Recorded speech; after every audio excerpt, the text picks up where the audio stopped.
Hello दोस्तों, आप सभी का स्वागत है इस नई वीडियो में जिसमें हम लोग बात करने जा रहे हैं हमारे जो स्पेसिफिक टॉपिक चल रहा था हल्दी घाटी का युद्ध, उसके बारे में। आपने इस वीडियो का पहला पार्ट देखा होगा, तो आई होप आपको वो पसंद आया होगा। अगर आप लोगों ने वो पार्ट नहीं देखा है तो पहले उसे देखें, उसी के बाद आपको ये वाला पार्ट समझ में आएगा। तो आइए शुरू करते हैं। धन्यवाद। तो बात कर लेते हैं शिष्टमंडलों के बारे में। तो देखिए, अगर शिष्टमंडलों के बारे में बात की जाए तो जो पहला शिष्टमंडल है वो आया था 1572। इसके बाद बाकी के सारे 1573 में आए थे। 1572 नवंबर में जलाल खां के नेतृत्व में आया था। कब आया था? नवंबर 1572 को जलाल खां के नेतृत्व में। किसके? जलाल खां के नेतृत्व में आया था। उसके बाद अगर बात की जाए तो जून 1573 में आया था मान सिंह के नेतृत्व में। किसके नेतृत्व में? मान सिंह के नेतृत्व में। उसके बाद अगर बात की जाए तो सितंबर 1573 को आया था भगवंत दास के नेतृत्व में। किसके नेतृत्व में? भगवंत दास के नेतृत्व में। उस भगवंत दास के नेतृत्व में। उसके बाद अगर बात की जाए तो दिसंबर 1573 को आए थे। कब? दिसंबर 1573 में टोडरमल के नेतृत्व में भेजा गया था। किसके नेतृत्व में? टोडरमल के नेतृत्व में। ये 4 शिष्टमंडल भेजे गए थे महाराणा प्रताप के द्वारा, मतलब महाराणा प्रताप के लिए भेजे गए थे, जिनका कोई भी प्रभाव नहीं पड़ा। ठीक है, तो इन 4 शिष्टमंडलों के बाद तो भाई ये फाइनल हो गया था कि भाई युद्ध तो होगा। तो जो अकबर था उसकी सेना का सेनापति बनाया गया मानसिंह को, और अकबर ने अपनी जो शाही सेना थी, यानी कि जो अकबर की मुगल सेना थी और मानसिंह की जो राजपूत सेना थी, उन सबका मिक्स करके अजमेर में रणनीति बनाई थी कि भाई हाँ ऐसे ऐसे आपको युद्ध करना है, ये सब काम करना है। ये जो नीति बनी थी ये 1576 तक बनकर रेडी हो गई कि भाई 1576 में युद्ध हुआ। 18 जून 1576, कहीं कहीं पर 21 जून 1576 भी मिलता है। 18 जून 1576 को युद्ध होगा। इससे पहले जो शाही सेना थी वो अजमेर पहुंच चुकी थी, और जो मानसिंह की सेना थी वो जयपुर से, मतलब आमेर से पहुंच चुकी थी अजमेर, और दोनों की सेना मिक्स की गई, और जो सेनापति है मानसिंह को नियुक्त किया गया और अन्य लोगों को नियुक्त किया गया।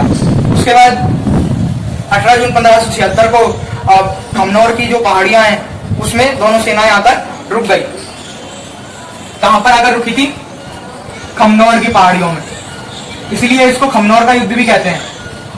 खमनौर की पहाड़ियों में आकर रुकी थी दोनों सेनाएं, इसीलिए जो अबुल फजल है उसने इसे खमनौर का युद्ध कहा है, क्योंकि ये युद्ध जो है वो खमनौर की पहाड़ियों में लड़ा गया था।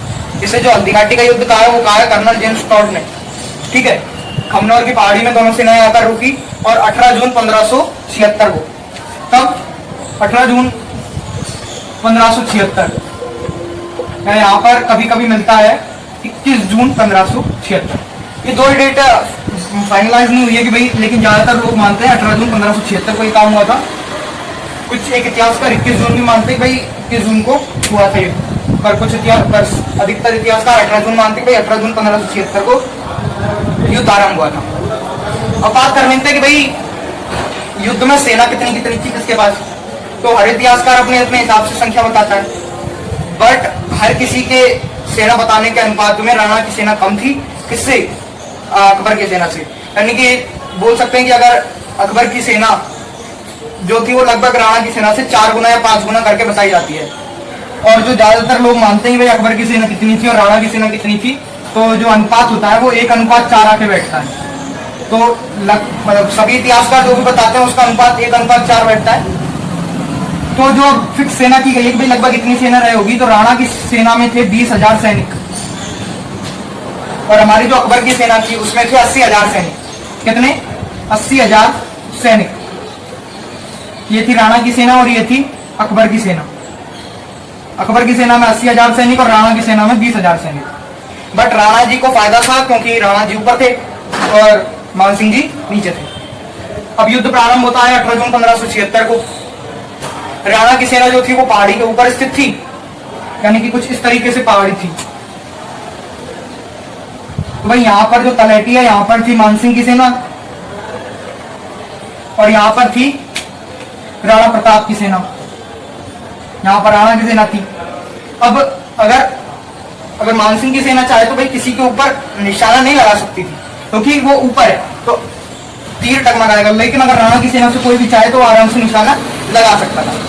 ठीक है। और अगर राणा की सेना की और मानसिंह की सेना की एक बार बात की जाए कि भाई लगभग कौन कौन लोग थे, तो राणा की सेना में जो चूंडावत थे, भील पूंजा थे, इसके अलावा झालामान थे। ठीक है। मानसिंह की सेना में बात की जाए तो मानसिंह की सेना में मेहत्तर खां, बदायूनी, आसफ खां, ये सब लोग। ठीक है। अब युद्ध प्रारंभ होता है 18 जून को। हाँ, अगर बात की जाए भाई हाथियों के बारे में, तो इन दोनों सेनाओं में कुछ कुछ हाथी थे। जो मानसिंह का हाथी था उसका नाम था मर्दाना। इसके अलावा राणा प्रताप की सेना में राम प्रसाद हाथी था और गजराज हाथी था। ठीक है। अब बात करते हैं युद्ध के बारे में। तो देखिए, जैसे युद्ध प्रारंभ होता है तो जो राणा प्रताप की सेना है उसकी जो सेनापति था वो था हाकिम खां सूर, अफगान सेनापति था। हाकिम खां सूर महाराणा प्रताप के अरावल दस्ते की सेनापति वही कर रहा था, यानी कि अरावल दस्ते का सेनापति था। अरावल दस्ता जो होता है जो सबसे पहले दस्ता होता है, यानी कि जैसे कि अगर ये पूरी सेना है तो इसका जो ये वाला हिस्सा होगा ये होगा अरावल दस्ता, यानी कि जो सबसे पहले लड़ता है सामने वाली सेना से वो होता है अरावल दस्ता। तो राणा प्रताप की जो अरावल दस्ता था उसको जो संभाल रहा था वो था हाकिम खां सूर, जबकि जो अन्य हिस्सा था बचा हुआ उसको राणा प्रताप खुद संभाल रहे थे। ठीक है। और अगर बात की जाए मानसिंह के सेना के अरावल दस्ते की, तो सैयद हाशिम, कौन? सैयद हाशिम नाम का सेनापति जो था, मतलब सरदार जो था, वो संभाल रहा था मानसिंह के अरावल दस्ते को। और यहाँ पर संभाल रहा था कौन? हाकिम खां सूर। ठीक है। हाकिम खां सूर और सैयद हाशिम। राणा प्रताप का जो अरावल दस्ता था उसका पहला प्रहार अकबर की सेना पर होता है। अब राणा प्रताप की सेना जैसे ही अकबर की सेना से भिड़ी तो अकबर की सेना में भगदड़ मच गई। ठीक है। और राणा प्रताप की सेना का पहला वार इतना खतरनाक था अकबर की सेना पर कि अकबर की सेना जहां खड़ी थी, यानी कि तलहटी पर खड़ी थी, वहां से लगभग 4 से 5 कोस पीछे की तरफ भाग गई। और जो ये लड़ाई हो रही थी ये हो रही थी खपनौर की पहाड़ियों में। और भागते भागते 4 से 5 कोस दूर भागते भागते जो ये शाही सेना है, यानी कि अकबर की सेना, ये पहुंच चुकी थी रक्ततलाई में, जिसे वर्तमान में रक्ततलाई कहते हैं। वहां तक पहुंच चुकी थी, यहाँ पर बनास नदी बहती है, वहां तक शाही सेना पहुंच चुकी थी। पहला वार राणा प्रताप की तरफ से था। अब अगर राणा प्रताप ऊंचाई से वार करते तो आराम से अकबर को हरा सकते थे, बट राणा प्रताप नीचे उतरे और समतल मतलब मैदानी लड़ाई के लिए तैयार हो गए। तो पहली बार में कौन जीता था? राणा प्रताप। और दूसरा बार अब होने वाला है। तो भाई दूसरा बार जो था वो हाथियों से प्रारंभ हुआ, यानी कि राणा प्रताप और अकबर दोनों की सेनाओं में जो हाथी ट्रेंड किए गए थे युद्ध के लिए, वो हाथी आमने सामने आए और मतलब उन्हें हाथियों से युद्ध होने लगा। हाथियों की दोनों सूंडों में तलवार बांध दी गई और जो पीछे जो पूंछ थी उसमें भी तलवार बांध दी गई। राणा प्रताप की सेना के जो हाथी थे उन्होंने बहुत सर्वनाश किया और जो उनके महावत थे उनको मार दिया और मुगल सेना ने उनके हाथियों को कब्जा कर लिया और ले गए अकबर के पास। अकबर ने राम प्रसाद जो हाथी था राणा प्रताप का प्रसिद्ध हाथी थे राणा प्रताप के लूणा और राम प्रसाद हाथी को पकड़ कर ले गए और राम प्रसाद हाथी का नाम चेंज कर दिया अकबर ने, और अकबर ने उसका नाम रखा पीर प्रसाद। क्या नाम कर दिया? राम प्रसाद का नाम कर दिया पीर प्रसाद। ठीक है। तो राम प्रसाद ने सबसे ज्यादा तबाही मचा दी थी शाही सेना।